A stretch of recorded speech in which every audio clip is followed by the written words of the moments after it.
Bismillahirrahmanirrahim. Anni la udhi'u amala amilin minkum min zakarin aw unsa. Aku tidak menyia-nyiakan amalan kalian, baik laki-laki maupun perempuan. Faman ya'mal mithqala dzarratin khairan yarah. Kalau kalian melakukan satu kebaikan walaupun sekecil biji sawi, kalian akan melihat balasannya. Artinya Allah berjanji nggak akan menyia-nyiakan pengorbanan kita, sebagaimana Allah nggak menyia-nyiakan pengorbanan kaum muhajirin. Ukhriju min diyarihim wa amwalihim. Apa yang mereka cari sampai mereka rela berkorban kayak gitu? Ya bataguna fadlam minallah wa ridwana. Mereka mencari anugerah karunia di sisi Allah dan ridho Allah yang berlimpah. Itu yang mereka cari. Apa yang di sisi Allah lebih baik daripada apa yang di sisi manusia? La tahzan. Ini bukan masalah keberanian, teman-teman. Pasti kita nggak berani, apalagi dengan kasus yang tadi ya. Pasti kita nggak berani. Bukan masalah nekat. Kayaknya kita dalam bab ini nggak akan nekat deh. Bukan masalah risk taker, suka ngambil resiko. Kita kayaknya di sini pengen yang safety player banget. Nggak mau ngambil resiko. Terus apa yang mendorong kita sampai berani mengambil tindakan meninggalkan sebuah hubungan yang tidak halal, pekerjaan yang tidak halal, lalu kita kayak ngambil resiko yang nggak jelas. Apa yang membuat kita kuat atau sanggup? Iman. Iman kepada apa? Iman yakin kepada janji Allah. Bahwa Allah nggak mungkin ingkar janji. Pasti Allah tunaikan janjinya. Pertanyaannya janji Allah itu apa? Aku tidak akan menyia-nyiakan amal kalian. Itu ada di akhir surat Ali Imran. Aku nggak akan menyia-nyiakan amal kalian. Anni la udhi'u amala amilin minkum min dzakarin wa unsa. Laki-laki ataupun perempuan. Harusnya dari kalian udah cukup. Diperjelas lagi, baik laki-laki maupun perempuan. Kalau kalian melakukan sesuatu karena aku, mencari ridho aku, mencari karunia di sisi aku yang akan ngasih reward ataupun apresiasi buat kalian. Dan apa yang ada di sisiku lebih besar dan lebih baik. Ini nih modalnya muhajirin, teman-teman. Dan Allah ganti, satu demi satu diganti. Tapi puncaknya adalah kaum muhajirin semuanya dijamin masuk surga. Coba bayangin, kurang apa itu? Jadi pas mereka meninggal tuh, mereka meninggal sebagai ahli surga. Kalau kita dihisap dulu, tanya-tanya dulu man rabbuka. Bentar, apa ya kemarin baru dipelajari sebelum meninggal. Lupa. Kalau mereka nggak usah ditanya-tanya, udah dijamin masuk surga. Nggak perlu pertanyaan-pertanyaan yang macam-macam. Nggak ada hisapnya, surga. Was-sabiqun as-sabiqun. Ulaikal muqarrabun, yang di surat Al-Waqiah, bukan ashabul yamin lagi, malah golongan paling depan. Karena mereka sabiqun fid dunya, di dunia mereka duluan dalam kebaikan, di akhirat sabiqun ilal jannah, duluan ke surga. Makanya tadi At-Taubah ayatnya was-sabiqunal awwalun. Al-Waqiah was-sabiqunas sabiqun. Maksudnya apa? Was-sabiquna fid dunya fahumus sabiquna ilal jannah.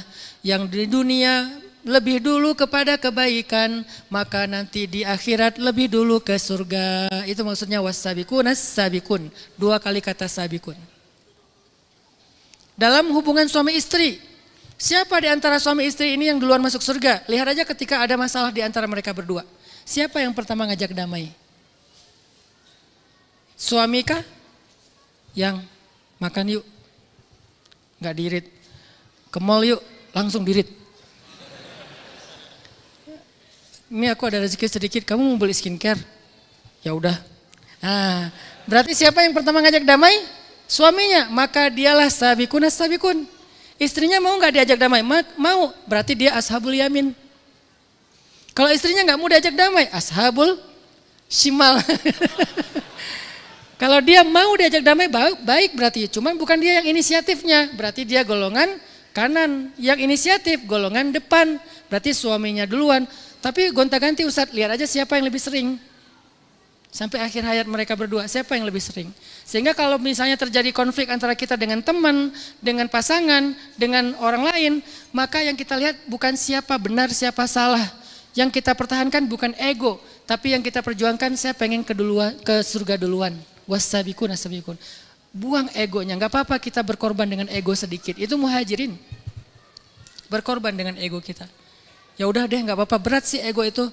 Kayak gengsi banget gitu, mau nyapa duluan. Saya nggak ngerasa bersalah, ya udah kasih maaf. Kalau kita merasa bersalah, minta maaf. Antara dua, kalau merasa bersalah minta maaf, kalau nggak merasa bersalah kasih maaf. Yang penting islah. Maka dia yang sabikun. Itu muhajirin. Mereka berkorban. Pengorbanannya harta, pengorbanannya fisik, pengorbanannya perasaan. 3 jenis pengorbanan. Ba'sa, dharra, zulzilu. Massathumul ba'sa. Apa itu ba'sa? Ujian fisik. Wadharra, dharra ujian harta. Wazulzilu ujian perasaan. Hatta yaqular rasul walladzina amanu ma'ahu mata nasrullah ala inna nasrullahi qarib. Intinya 3 ujian itu mereka lalui dalam proses hijrah, teman-teman. Jadi jangan berpikir bahwa ketika kita hijrah kita kayak langsung mulus gitu, enggak. Atau ketika kita hijrah ada masalah terus kita panik. Katanya Allah bantu kok, saya baru berhijrah udah dapat masalah. Emang kayak gitu skenarionya, SOP-nya gitu dulu. Hijrah, ujian, lalu kemenangan. Kemenangannya itu panjang. Kemenangannya itu besar, tapi harus melalui fase ujian, namanya ibtila. Sampai Imam Asy-Syafi'i pernah ditanya, ayyuhuma khair atau ayyuhuma afdal, ayyubtala aw yumakkan. Kata Imam Syafi'i, la yumakkan hatta yubtala, fa inna tamkin ba'dal ibtila. Mana yang lebih utama, kita tuh diuji atau dikasih kemenangan, kata muridnya. Kata Imam Syafi'i, nggak ada kemenangan dan kemudahan tanpa ujian. Sesungguhnya kemudahan itu adalah hasil dari kesabaran dalam ujian. Jadi tetap diuji dulu. Dan itu berlaku bukan hanya kepada kita ya, jangan suudzon, apa maunya Allah dari saya? Kok cuma saya doang yang diginiin? Enggak, Bilal juga digituin. Khabbab juga digituin. Siapa lagi? Tadi Suhaib juga digituin, Ali bin Abi Thalib aja digituin juga, hijrah sendiri. Bahkan Rasulullah pun demikian. Kurang sempurna apa Nabi? Sehingga kita ngerasa, saya nggak pantas diginiin sama Allah. Nabi kurang sempurna apa? Emang kayak gitu sunatullahnya, SOP-nya tuh kayak gitu. Ujian, maka kemudian kemenangan. Ujiannya berapa lama Ustadz? Cuma sebentar, proses dari Mekah ke Madinah, cuma segitu ujiannya. Sampai di Madinah, kemenangan, puncaknya Fathu Makkah di dunia. Setelah Fathu Makkah, Futuhatin Katsirah, kemenangan, pembebasan negeri yang sangat banyak.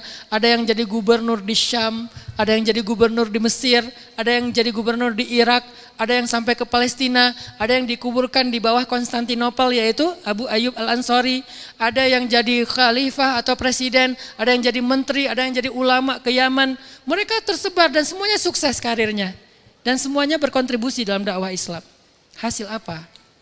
Kemenangan dari proses hijrah.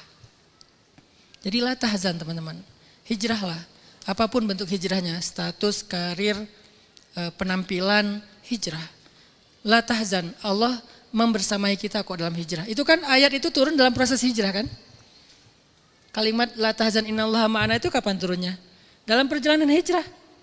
Ketika Nabi berdiam atau bersembunyi di dalam gua Tsur, kemudian dikepung sama musuh, Abu Bakar dalam keadaan khawatir, Nabi bilang kepada Abu Bakar, la tahzan ya Abu Bakar, innallaha ma'ana. Abu Bakar sahabatku, jangan khawatir, jangan sedih, Allah bersama kita.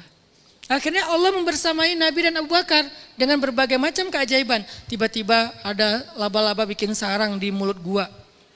Memang ada ulama mengatakan ini berita yang tidak kuat riwayatnya, tetapi secara fadilah kita mengambilnya. Karena ada ulama mengatakan itu ada riwayat.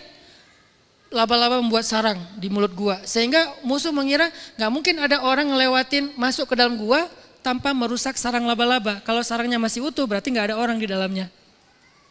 Kemudian merpati bikin kayak tempat kayak sarangnya juga di mulut gua. Nggak mungkin orang masuk ke dalam gua tanpa mengusik merpati dan anak-anaknya. Berarti nggak ada orang di dalam gua. Kemudian setelah mereka keluar dari gua, siapa yang mengejar mereka? Suraqah bin Malik yang pengen ngejar mereka malah melindungi mereka. Allah balik hatinya dari yang memusuhi Nabi malah menjadi pembela Nabi. Artinya ketika kita hijrah Allah bisa aja mendatangkan musuh jadi pembela. Orang yang jauh jadi dekat, orang yang gak kenal jadi kenal. Yang tadinya amit-amit sama kita tiba-tiba punya perasaan sama kita. Itu bisa banget buat Allah gitu. Maka apa yang gak mungkin bagi Allah teman-teman? Cara untuk dapetin hal yang gak mungkin atau yang mustahil itu, cobalah cari ridho Allah untuk membuka keajaiban-keajaiban dalam hidup. Caranya hijrah. Hijrah perilaku. Gak marah-marah lagi di jalan. Gak nendang mobil orang, mukul mobil orang pakai kunci apa misalnya. Hijrah perilaku karena ini udah mulai jadi fenomenal yang meresahkan di bangsa kita. Ada aja di jalan, ribut, mukul, ujung-ujungnya saya minta maaf, tanda tangan.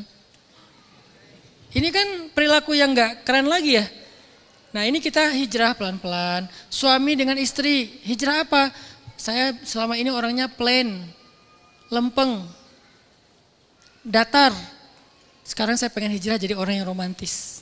Suami kepada istri, selama ini saya tuh sama istri tuh gak sabaran, suka marah-marah. Sekarang saya pengen jadi orang yang mengalah. Istri kepada suami, selama ini saya sama suami itu suka sering ngambek. Kalau lagi ngambek saya online tapi WA nggak dibaca-baca berapa hari. Sekarang kalau suami saya nge-WA langsung saya baca. Dia belum WA aja saya buka terus. Ini namanya hijrah perilaku. Pokoknya hijrah deh, nggak usah khawatir. Nggak akan rugi kita hijrah tuh. Saya selama ini orangnya dendam banget, nyimpen banget. Kalau luka itu lama sampai trauma, luka masa lalu itu nggak bisa dilupain. Hijrah, maafin. Nggak akan rugi kok kita kalau hijrah. Hijrah, berubah. Apa yang kita anggap kayaknya tahun lalu masih jadi masalah, coba tahun 1445 Hijriah ini kita jadi muhajirin, berubah. Kita mungkin nggak bisa berubah total 100%, tapi makanya setiap tahun kita refresh lagi, kita bahas lagi supaya ada proses berubah yang lebih baik. شكرا يا ربي شكرا هديت قلبي شكرا